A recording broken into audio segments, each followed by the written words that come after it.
Добрый день. Меня зовут Алексей Торопов, я генеральный директор группы «Апрель» и завода «Артерия» настенных газовых котлов.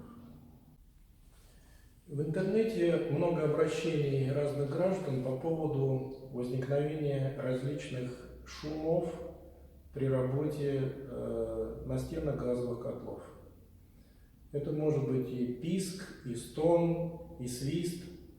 Мы решили свою точку зрения сказать по этому поводу, но прежде всего хотелось бы сказать, что это не проблема котлов, а проблема всей системы котлов и всего циркуляционного контура.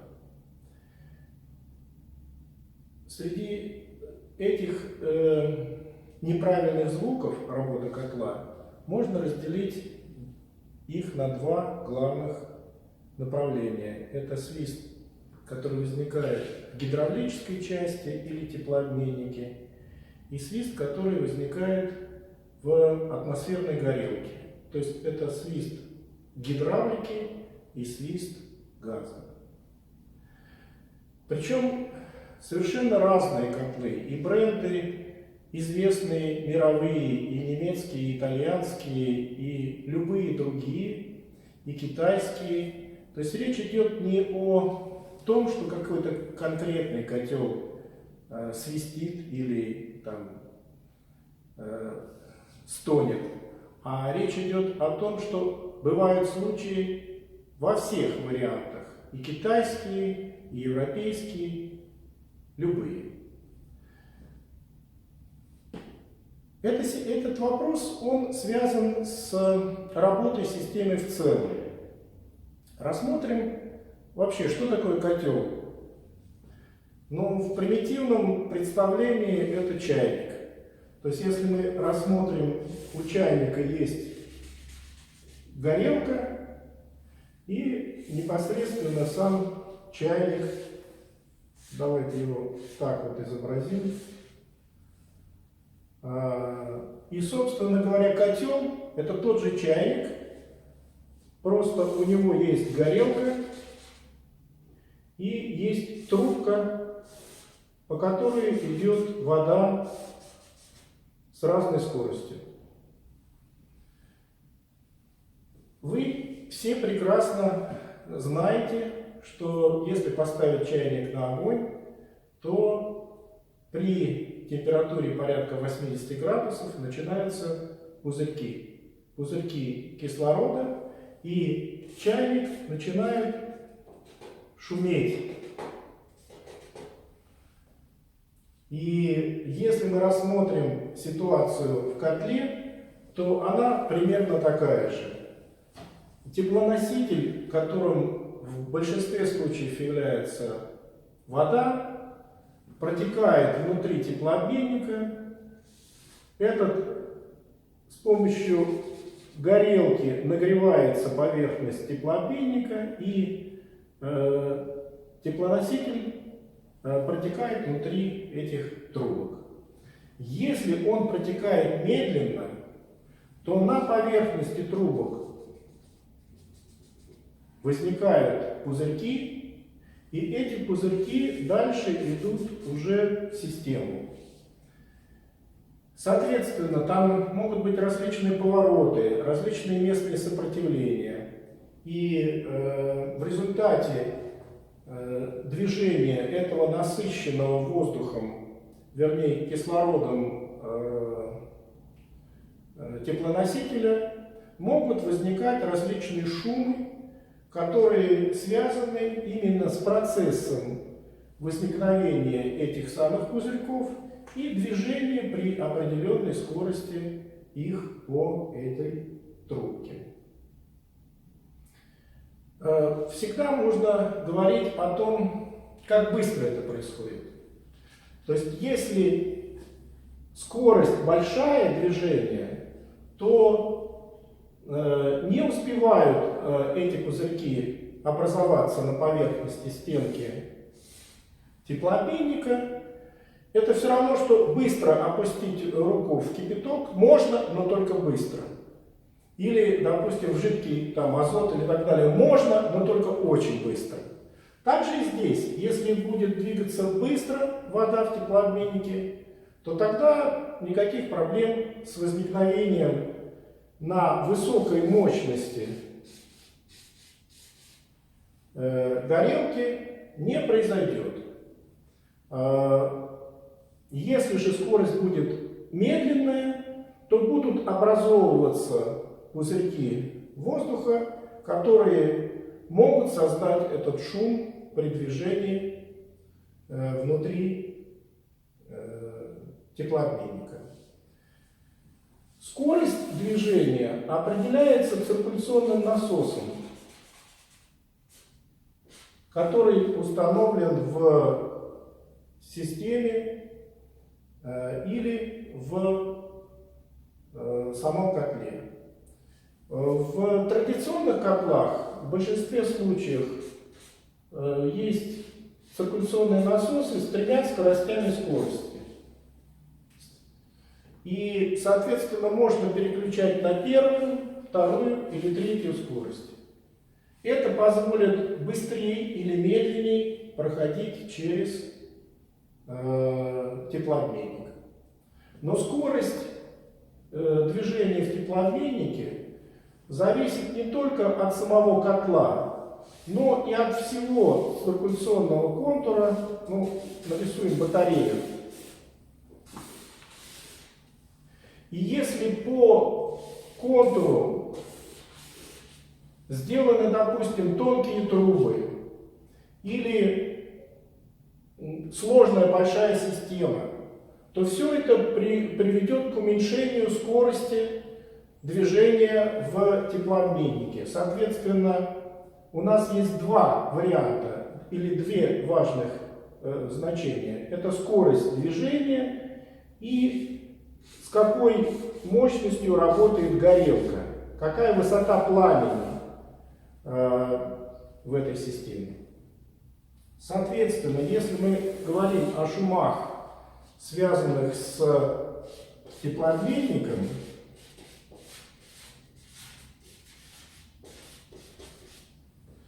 то у нас существует как бы 2 момента. Первое – это сопротивление контура и высота пламени работы горелки. Если у вас система старая и звука, никакого постороннего звука работы котла не было, то в этом случае возникновение звука связано с засорением либо контура, либо с накипью, которая со временем возникает на стенках теплообменника и сужает проходные сечения. И эти 2 случая главные. То есть это проходное сечение и сопротивление контура и наличие воздуха в системе. Наличие воздуха может быть первоначальное, если не срабатывают, допустим, воздухоотводчики, либо процессе, который связан с закипанием при работе на максимальной мощности в котле. Это 2 основные причины. Наличие воздуха или пузырьков кислорода в результате закипания, либо это сужение, или просто сделали систему, если это новая система, сделали ее неправильно, подобрав диаметр трубопроводов и других местных сопротивлений, которые уменьшили скорость движения по непосредственно теплообменнику. Второй вариант писка. И здесь это такой низкочастотный, больше стон, чем писк или свист. А второй вариант — это горелка. Ну, тривиально горелка – это форсунка, в которой есть отверстие. Сюда поступает газ, и дальше он смешивается с воздухом. На первой стадии воздух сюда поступает, здесь он смешивается, и дальше идет второе смешивание воздуха на этой фазе. Вот возникает пламя, оно такое из двух лепесточков голубого цвета с такой дугой посередине. Чем больше давление, которое создается на этой форсунке, тем больше пламя. Но каждый из вас хоть когда-то в свисток дул. Дунешь слабо, свиста нет. Дунешь сильнее, появляется свист.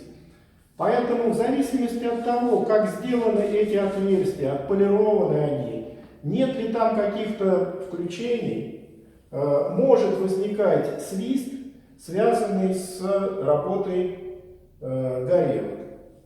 Значит, какие бывают случаи? Ну, бывает, что если это новая горелка, то какой-то технологический брак. То есть, допустим, здесь от механической обработки какая-то стружка или еще что-то. И вот начинается свист. Бывает, что газ иногда не очень чистый, и попадает соринка, и возникает тоже этот свист. Третий вариант – это давление, которое здесь после газового клапана высокое. И поэтому возникает свист из-за того, что давление высокое. Четвертый вариант – это газ. Он, к сожалению, бывает разный. И сегодня в магистрали одно, завтра в другое. И это изменение, его теплотворная способность, она разная. То есть из одного месторождения, из другого месторождения смешивается газ.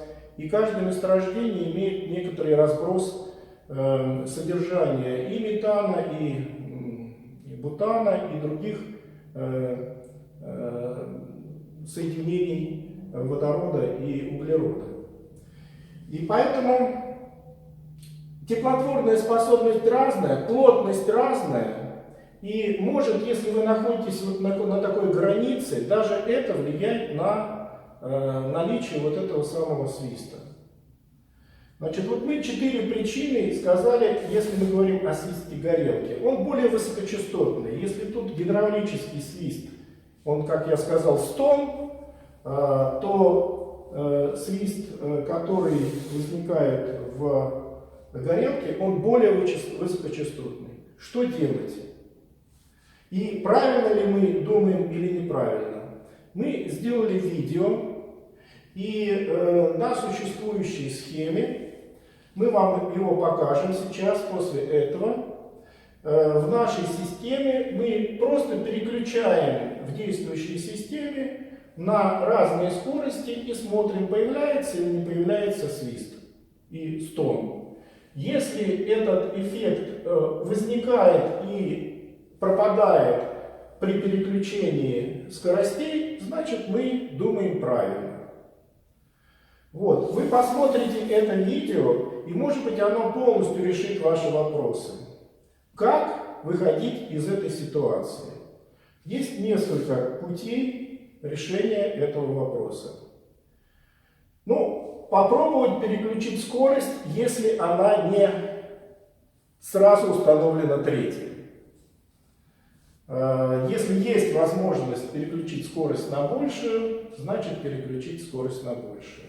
Если такой возможности нет, есть два варианта решения этого вопроса. Первый вариант решения, не переделывать все там радиаторы и все остальное, это поставить еще один циркуляционный насос, который позволит создать большее давление и прокачать это с большей скоростью. Но это нужно все-таки тогда устанавливать этот циркуляционный насос, что не так просто. Второй вариант решения этого вопроса – это понизить величину, размер пламени. Как можно понизить величину размера пламени? То есть это равносильно, что вот вы когда чайник готовите, просто кран чуть-чуть прикрыли. Есть газовый клапан. В газовом клапане его открытие при максимальной мощности, оно осуществляется с помощью соленоида, и для того, чтобы клапан прижать или открыть посильнее, нужно подать вот ток.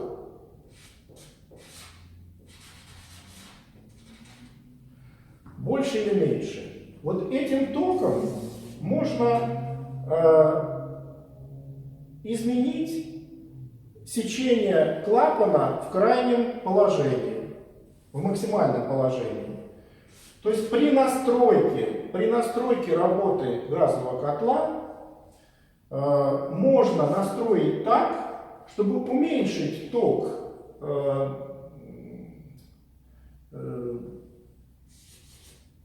соленоида и этим самым изменить давление газа, которое перед форсункой, уменьшить. Решение этого вопроса очень простое, но мы не представили, как это делается в видео, потому что все-таки мы считаем, что это должны делать специалисты. Все-таки газ – это опасная среда. Поэтому мы говорим о причинах и что это сделать можно, а реально сделать это должны специалисты, которые разбираются в котлах лучше. Само решение этого вопроса несложное. Все котлы современные позволяют отрегулировать эти пороги. И вот в том случае, который мы вам покажем дальше, у нас давление при давлении 1,3 килопаскаля, свист был, а при давлении 1,2 килопаскаля свиста не было. Поэтому решением этого вопроса, не переделывая ничего, можно настроить работу котла, а именно газового клапана, и исключить этот свист. Конечно, при меньшем пламени мощность этой системы будет несколько меньше. Может быть, на 5-10% меньше. Но не будет того выноса мозга, который, если это еще на кухне или в квартире, в каком-то жилом помещении, то хотя бы будет меньше свистеть. То есть можно жить при этом свисте. Кроме того, если, допустим, эта причина вызвана тем, что произошло зарастание теплообменника, вы можете просто выиграть время, найти там людей, которые поменяют, у вас будет время на решение этого вопроса. Он будет меньше греть, с меньшей мощностью, но греть. И поэтому это решение вопроса, оно простое относительно для специалистов и не требует переделки всех этих вещей. Надеюсь, что данный фильм вам поможет разобраться в данном вопросе и решить те проблемы, которые у вас, к сожалению, возникли. Но еще раз я говорю, это не причина, которая связана в большинстве, в 99 случаев, конкретных котел, конкретного бренда, а это причина в системе и настройке всех этих элементов, которые нужно делать при запуске котла. А сейчас посмотрите наши сюжеты, поясняющие данные процессы. Всего доброго. Вот смотрите, котел работает в режиме отопления почти на полной мощности.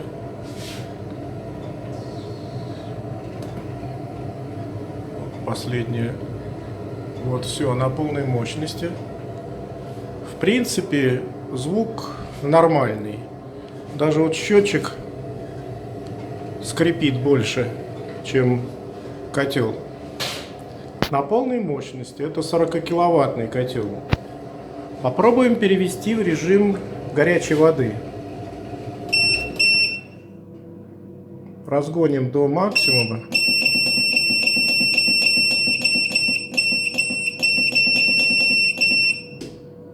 Чтобы он на полной мощности работал.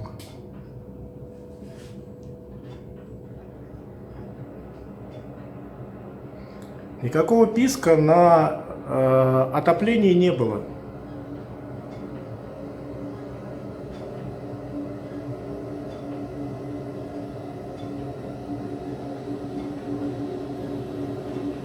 Вот работает сейчас на максимуме по горячей воде. Появился писк, слышите? Поближе подойди.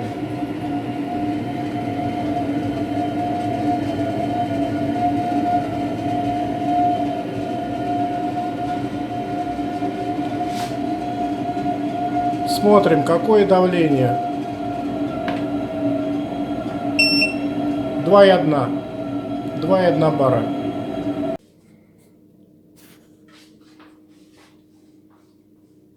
Давайте попробуем, как меняется звук котла в зависимости от скорости циркуляционного насоса. В циркуляционном насосе есть 3 скорости. И посмотрим, какой звук у котла при работе на полной мощности в режиме отопления на разных скоростях.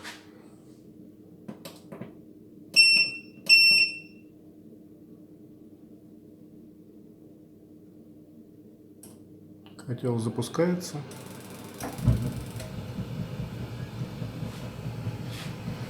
В настоящий момент первая скорость.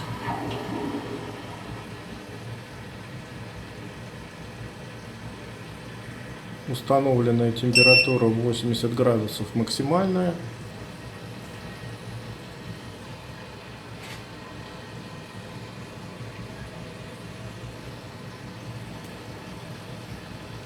При маленькой мощности работы горелки звука практически нет.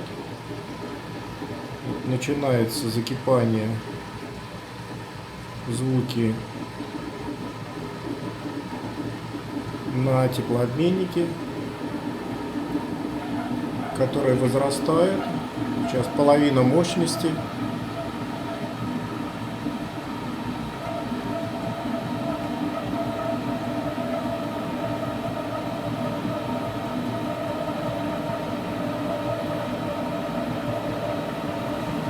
Звуки из зоны теплообменника.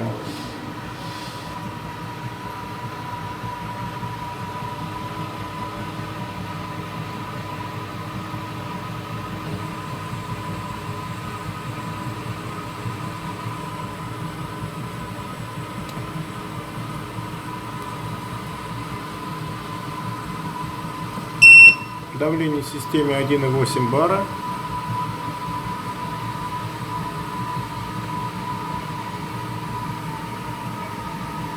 Скорость первая. 68 градусов.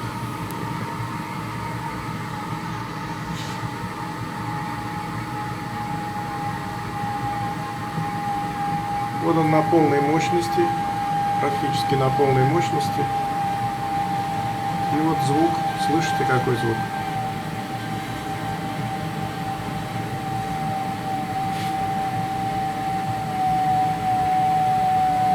Все, максимальная мощность. Звук идет из зоны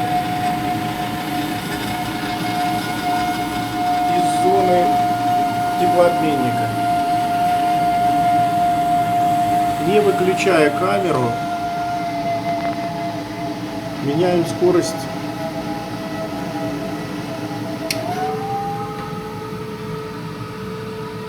раз совпало.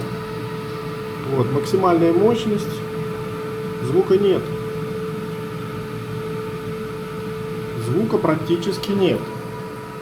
То есть при переходе на второй скорости звука нет при работе в системе в режиме отопления. Попробуем перевести обратно на первую скорость. Звук появляется. Ужасный звук. Переключаем на вторую скорость. Звук пропал. Переключаем на третью скорость максимальную. Котел работает в нормальном режиме. Даже с открытой дверцей у него звук совершенно нормальный.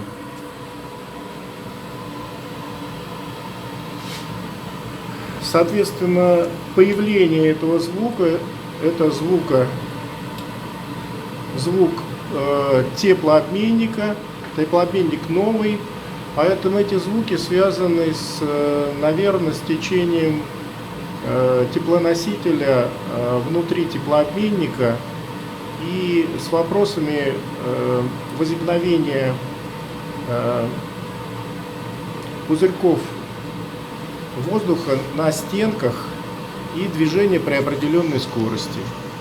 То есть убрать звук, этот жуткий звук, можно либо переключив скорость, либо, если это, к сожалению, у вас на третьей скорости, значит, у вас система отопления не котел, а система отопления у вас собрана неправильно. Там большие, может быть, сопротивления трубопроводов, которые делают движение теплоносителя медленное с циркуляционным насосом. Можно установить еще один тогда циркуляционный насос в магистраль, чтобы не переделывать систему, для того, чтобы избежать этого жуткого звука. Звук в котлах не звук самих порожден не самой конструкцией котла, а системой, в которой он работает. Котел работает устойчиво в режиме отопления. С правой стороны в килопаскалях давление в газовом клапане на выходе. Сейчас попробуем разогнать.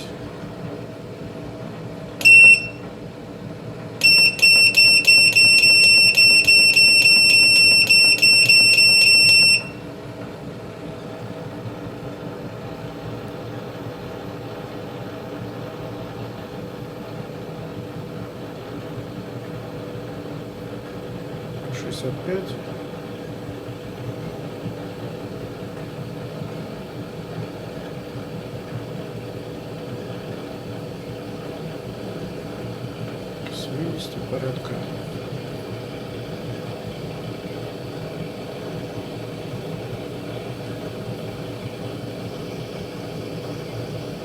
Вот он работает 80% мощности. Это звук при открытой камере, в принципе.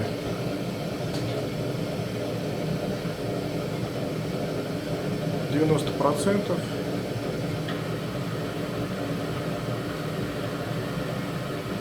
100%.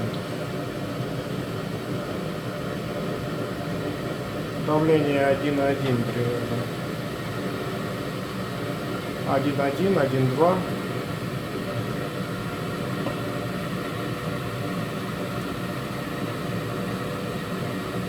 Вот 1,2 килопаскаля на максимуме. Никаких звуков, посторонних звуков, писка, горелки или теплообменника нет.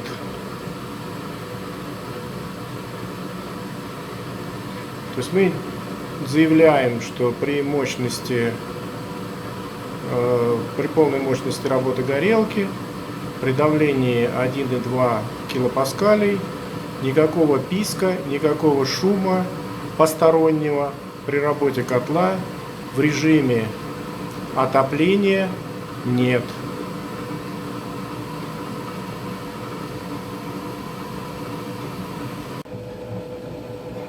Работа в режиме подготовки горячей воды через бойлер косвенного нагрева.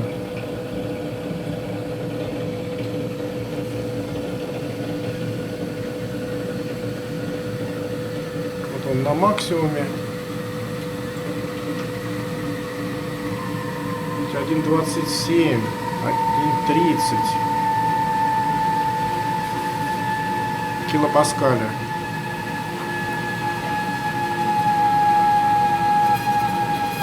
Снизим сейчас порог до 1,20. 1,28 считайте. 1,28, 29, 30, 32, 34.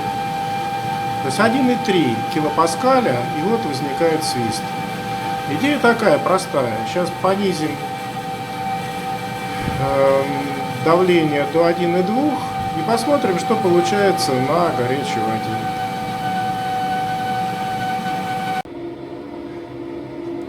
Из котла можно убрать регулированием настройки клапана, газового клапана. Это должны делать специалисты, поэтому мы не рассказываем как, но в настоящий момент вы видите, что в режиме подготовки горячей воды справа вверху в верхнем углу значок крана загорается. При работе на полной мощности внизу видите 9 было. Никакого нет писка, который был на предыдущем видео, на предыдущей части нашего видео. Всего доброго. Это решение вопроса. Корректировка тока верхнего предела настройки клапана. Но это должны делать специалисты. Может быть, котел будет работать несколько с меньшей мощностью, но он не будет пищать.